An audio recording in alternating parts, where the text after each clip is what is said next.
Good afternoon. Happy New Year. Welcome to 2025. I have to say that 2024 went by pretty quickly, and here we are, another year getting ready to ramp up. So, back to working on the 1948 WL. I recently ordered some parts from 45 Restoration Company. That's their card. I will put their description in the comments below. I ordered a lot of small pieces, a lot of hardware. They've got pretty much everything, and they ship pretty quickly. I've ordered quite a bit from them, and I find them very useful because, say you need one nut, they'll sell you just one, which is kind of cool. To give you the part number and all that good jazz. And it's just convenient to work with them rather than buying an entire kit for the oil pump. That I can just buy one. I do need one more stud for this, so I'll have to work on that. But today I'm going to focus on working on getting the gas tanks properly mounted, because I did buy the proper gas tank hardware kit. And then I'm going to probably mess around with a couple other things. I do have the exhaust here with me. Probably have showed you this before, but got one of these aftermarket jobs. It seems to fit okay.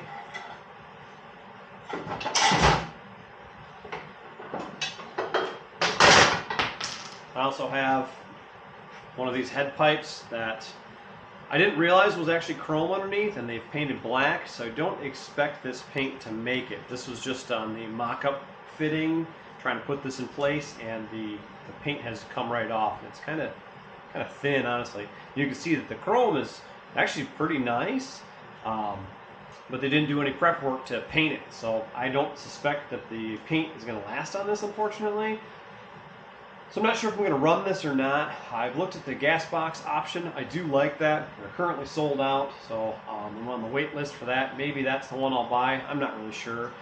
The folks that I've seen that have used it on their builds said that it's really good quality. It fits real well. There's no alteration needed. Where with this, I know I'm going to have to cut and paste a little bit and probably, fix, because it doesn't fit super nicely. Anyway, let's go ahead and get this tank mounted today. When I initially put these tanks on, I just found some hardware that was laying around the shop. So I just have the front and rear top mounts in place, or top bolts in place. They're not the correct ones, so of course there's a lot of slop and a lot of play there. So I just want to get these things properly installed. Now that I have the engine in place, I do need the top motor mount here, so I need to get that ordered, the bolt for that. I don't have it, so I need to order that. And then I know I still need to order the proper tools to get this intake installed all the way, and then the same thing with the valve covers here. I want to get these tightened down properly. But today we're going to work on this tank and try to get this buttoned up, and then think about what's next on this thing.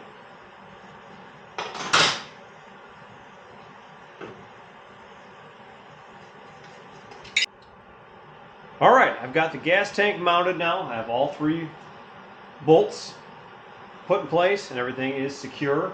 I'm very happy with how that came out. The tabs were a little bit bent, so I had to massage it a little bit to get everything to kind of play nicely and get back into its proper position. But they are secure now, so the tanks are both on. I'm happy with that. I know I have a lot of other hardware pieces to put on, but there's a few things I'm thinking about doing at this point. Looking at my battery box, obviously it has been cut for some reason. I'm not exactly sure what happened here. Probably the battery swelled and wasn't able to be removed.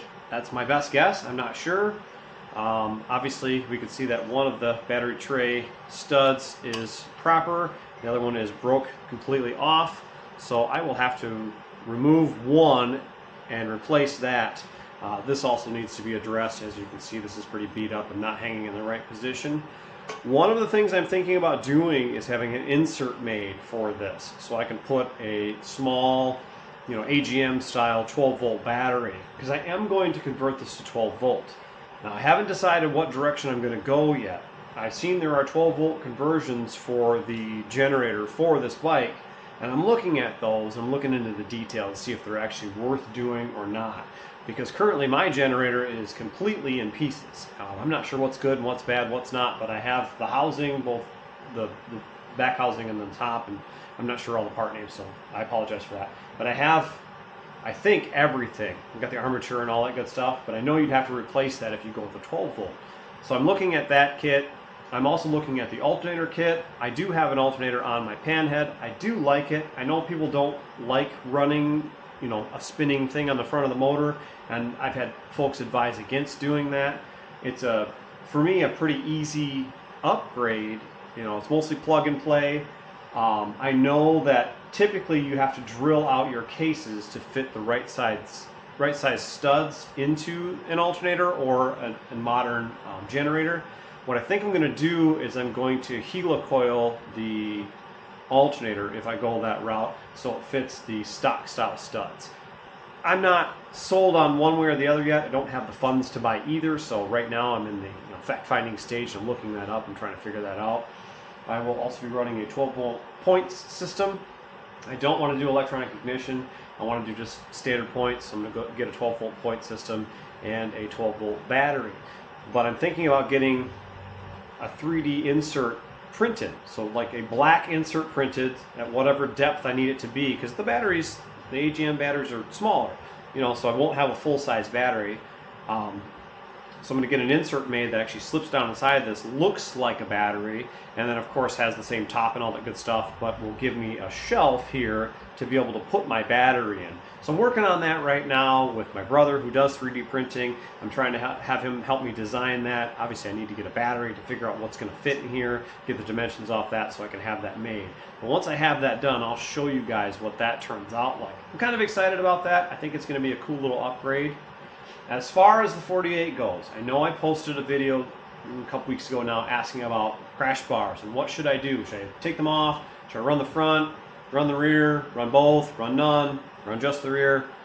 Anyway, I've decided that since this bike came with the front and the rear, it needs to have the front and the rear.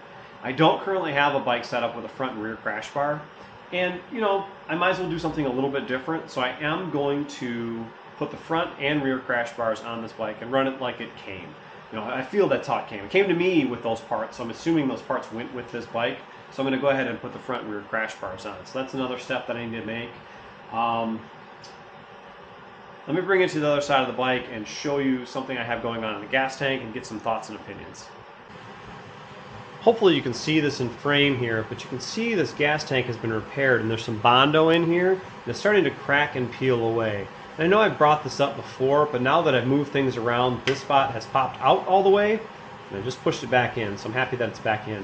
But I'm thinking about running a bead of some sort of a glue on here. I could probably pull this part all the way out, maybe. It is fairly loose. I don't know, I'm not going to mess with that because I don't want to break it. I don't want to mess it up. But I'd like to keep this looking the way it is, so I'm wondering about some sort of adhesive that dries fairly clear, and then I could probably follow the cracks and keep this in place. If you guys have suggestions on that, I'm open to it, because like I said, I'd like to keep this as original as possible. I know the paint's not original, I know this isn't what it was painted like brand new, but this is how I got it, and I really love the way it looks, so I want to keep this intact, so I want to fix that there.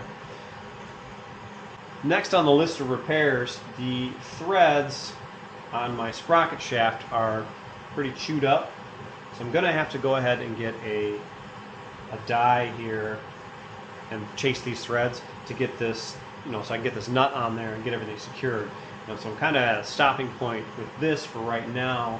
I do have the inner primary back plate that needs to go on here, but that's not in good shape either, so I'm going to have to take that, I'm going to have to hammer and dolly it out so it actually fits nicely on there. So I'm going to go ahead and test fit that thing today, kind of figure out some of my angles. I need to get it flat and I need to have some things folded over. I'll show you what I'm talking about. Okay, as you can see, the backing plate has been cleaned up, or the inner primary, I'm not sure what they call these for sure, but it is bent. You can kind of see it's got a curve this way, and this stuff down here is pretty messed up, beat up, dinged up, eaten up. So is this. So I know I need to flatten this back out. I know I need to work these back into in a nice position so the inner or the outer primary will seal properly against it. So I'm gonna have to work this. I'm thinking about painting this. I know I painted the front fender. I don't love the front fender, don't love the paint on it. I know I also painted the fork because it was bare, but I think I'm gonna paint this as well, and I think think I'm going to paint the rocker clutch too, because this is a gray. I don't know. I kind of like the color, honestly. It is painted, so I don't know if this is like a military gray or what this is. It could be. It could very well be. This might be older than what the bike is itself, and maybe I'll leave that the way it is because it's not bare metal, where the front fork was bare metal, the front fender was rough and really bad shape and not the right color, so I did paint that. But in order to prevent rust on things, I'm thinking about painting this as well so this doesn't rust. It'll match the front fender in that flat-ish black. I know you won't really see it because it's going to be here and you won't really notice it, but I know that I'm trying not to paint a whole lot of this bike. I'm trying to keep it, the way I received it, because I feel that's the way this bike wants to live its life. I don't want to alter it a whole lot. I'm not doing a restoration. I'm doing a mechanical restoration. I'm trying to bring this thing, to the road and leave it as, rough as it is because I love the look. But I'm thinking about painting this. So today I'll make a decision on what I'm going to do after I hammer and dolly this thing. I want to go ahead and get it cleaned up, get these, dents and dings out and get it kind of straight so that way it can mount properly. And then I can put my cover on it and that will mount properly. I need to take a good look at that cover as well and see what kind of shape that's in. Every day this bike gets a little bit closer to being done. Every day, not every day, but as often as I can, I'm adding new parts to it. I'm trying to get this thing in the home stretch. I'm trying to get this thing done and running. The goal is to have it running and riding this year. I have quite a few parts yet here, and I have a few things I need to order, so I'm working on, generating income to be able to order those things. Parts business has been slow. Obviously everything costs a lot these days, so shop expenses and all that good stuff are high. So the money that I am bringing in is, of course, floating me along to pay the bills, and I'm buying parts when I can. Anyway, I know that I need to get the front brake line. I don't have that. I need this barrel. I don't have that. I know I need a complete wiring harness, and I know I need some sort of an electrical system, whether it be an alternator or rebuilding the generator or whatnot. I also need a battery. I need to get the battery box fixed.